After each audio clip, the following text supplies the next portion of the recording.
gusto ko lang pong unahin para po kay Tito Soto. Yung kinakantsawan niya po, nawala raw ni isa sa mga judge, sa mga justices, yung sumalungat. Parang ang pinahiwatig ni Tito Soto, mali sila lahat. Mali ang ginawa nila. Wala silang alam sa konstitusyon. Lumabag sila. Antindi mo, Tito Sen. Ha? Ano bang experience mo sa batas? Eto, para ka pala maging Supreme Court Justice, eto po ang kwalifikasyon. To be a member of the Justice of the Supreme Court, o to be a member of the Justice, to be a member of to be as Justice of the Supreme Court, one must first endure the trials of law school and pass the crucible of the bar. A natural born citizen at least 40 years old have been a judge. Kinakailangan judge ka muna of a lower court or engage in law practice in the country for 15 years or more. Grabe pala, no? Hindi ka pala pwede kahit napakatalino mo. Meron pang edad, no? Kinakailangan 15 taon ka munang judge or practicing law. O judge ka muna sa lower court. They must possess proven competence, integrity, and probity, and independence. Tapos hindi ka lang sasang-ayunan ng isang komedyante. Antindi po, no? Yan po ang katangian ng isang Supreme Court. Baka dun pa lang sa unang kwalifikasyon si Tito Soto hindi nakayanin eh. Magtapos muna ng law. Tapos ka muna ng law. Pumasa ka sa bar. Dun pa lang po, putyan, dami na nahirapan dun. Ha?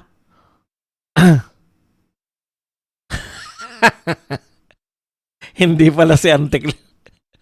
Si Antikler yung ginagaya ko, si Tia Pusit pala lumalabas.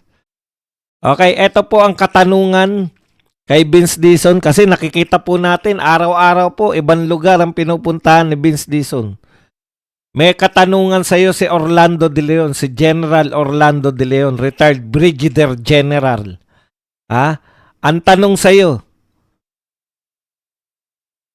Sandro Marcos, hindi mo ba iimbitahan si Vince Dizon sa Ilocos Norte? Persona non grata ba siya? Secretary Vince naman, ang dami mo napuntahan. Yung Ilocos Norte, hindi mo mapuntahan. Inunahan ka nang mag-expose ng mga tangengot. Tangengot kayong mga BBM vloggers. Alam ninyo, mayroong dahilan kung bakit hindi nagpupunta riyan si Vince Dizon. Ayaw niyang makita. Ayaw niyang siya yung mag-expose sa mga palpak na flood control project dyan sa Ilocos Norte. Diba? Kasi nakakahiya. Yung presidente, taga riyan.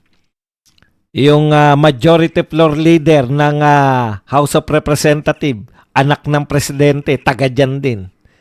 Ang Ilocos Norte ay napakatagal na pinamumunuan, tuloy-tuloy. Mula nung panahon ng tatay, Ferdinand Marcos Sr. hanggang sa panahon ng anak.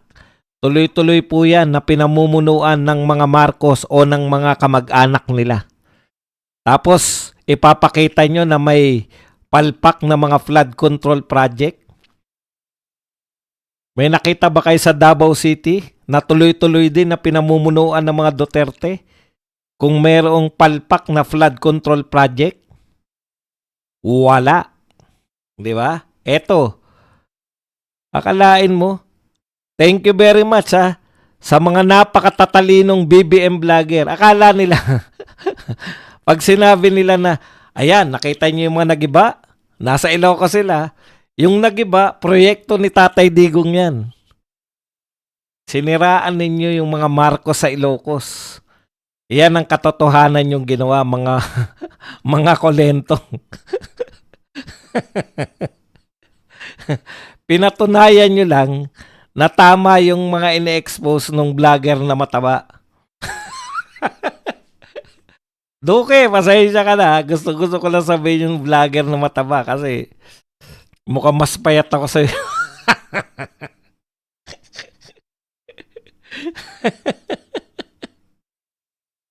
Ang sarap, no?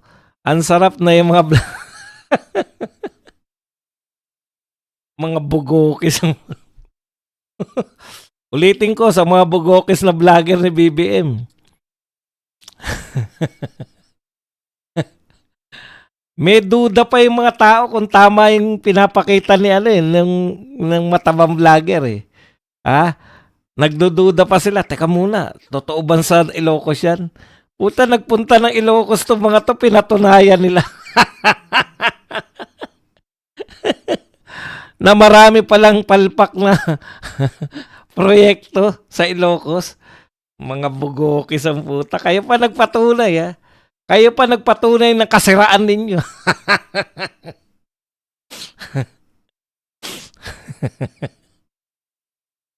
Oh, yung mga media, hindi nyo pa rin mapupuntahan. Kaya kayo, naunahan na naman kayo ng mga vlogger, oh. Nauuna na yung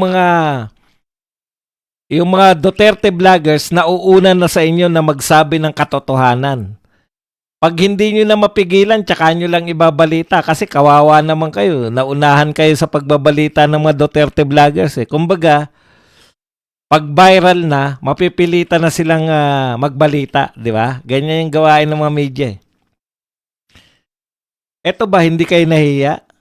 Naunahan pa kayo ng mga BBM vloggers na ibalita yung mga palpak na flood control sa Ilocos?